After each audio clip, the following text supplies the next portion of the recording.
course, if we go to the spring, summer, and fall of 2017, before the independent referendum on October 1st, there was this climate. How can we say that? This environment, this atmosphere of this hate speech being very present.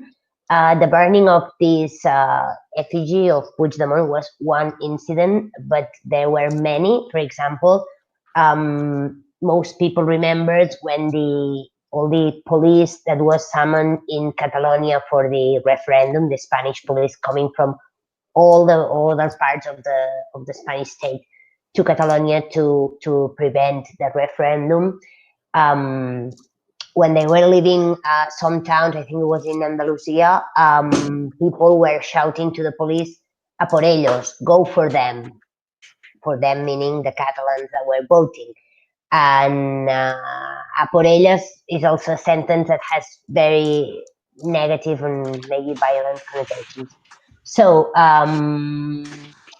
we of course, it would be a matter for a very long study to prove really this how to which extent this hate speech in the media or by politicians, leaded to physical violence. But the thing is that we had physical violence. We had 139 violent actions against pro-independence demonstrators. Or people who was for the referendum. This is important because this violence was not only directed to pro-independence people, but also to people who defended the right to vote, which sometimes is intentionally confused, but it's not the same, of course. And this violence that we reported in our yearly publication was absolutely silenced in Spanish mainstream media. It included threats, physical violence, also destroying things. For example, the windows of the houses of people, pro-independence mayors, for example. So it was quite important. And also, most of the events, I have let me see if I can show you something, because I have this, we published this,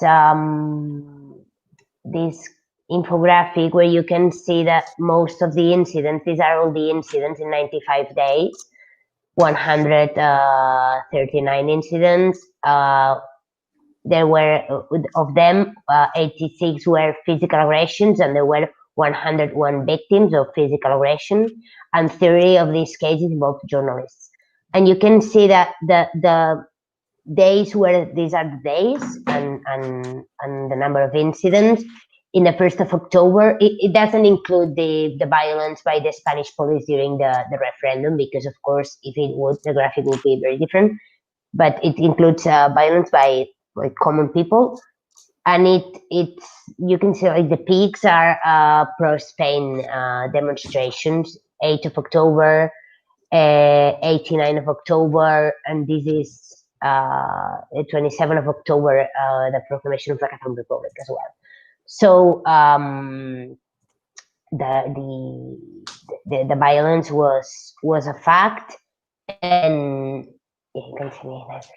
And the journalists also were a target. As I said, I think the journalists were suffered different kind of pressures, attacks, etc., in all kinds of demonstrations, but especially in pro-Spain demonstrations and far-right demonstrations.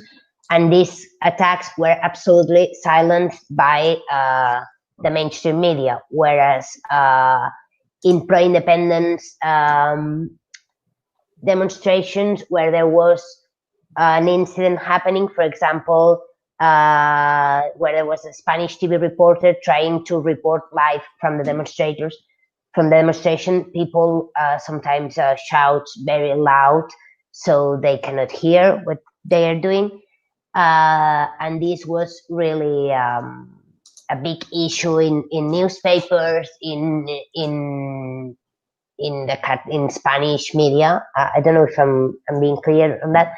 The thing is, we as an organization of journalists, of course, think that the work of journalists should be always respected, and people has to work freely.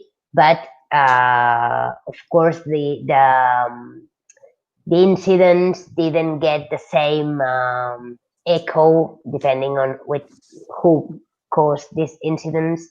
And also, as I have shown before, there were really irresponsible reports on Spanish media, which led to people being very angry with some specific media outlets. Thank you very much. Yeah, I think it's not about one statement immediately leading to violence, but it's about creating an atmosphere in which, in times of crisis, you could imagine violence arising against the Catalan people, and that is very scary. And actually, it was one of the questions that was asked by one of the viewers here is whether or not the people think that the lack of prosecution of hate speech against Catalans, whether or not it's intentional, is helping to undermine the Catalans' abilities to seek self-determination. And I was wondering, Elisenda, if that's the case, is it the case that the lack of prosecutions of hate speech, of far-right views that are inciting violence, is limiting the ability of the self-determination movement in Catalonia to effectively engage? Well, I don't think so, but I think that what it is true is that they have been, and it's something that has been thought and it's organized. They have been trying to create civil unrest in Catalonia, conflicts between pro-independence in people in Catalonia and the people in Catalonia that are pro-union and that are mainly of Spanish origin. So this is something that they want it to happen, and it hasn't happened. It is true that there has been some incidents, but despite the mass hate speech in the media, despite all what happened, um, people haven't gone to confront its neighbor in Catalonia. So, but they would like that to happen, and that's why they do all of this. And I think that one of the good things is that this didn't happen, and it's not happening, and I don't think it will happen. And then I also wanted to mention something about the what you were talking about, the burning of figures. And so the figure of the Spanish king was specifically protected by an article in the criminal code, which is called injurias a la corona, no, injuries to the kingdom or to the king. But what happened is that several people, activists in Catalonia, were prosecuted on these grounds, and they were condemned to prison.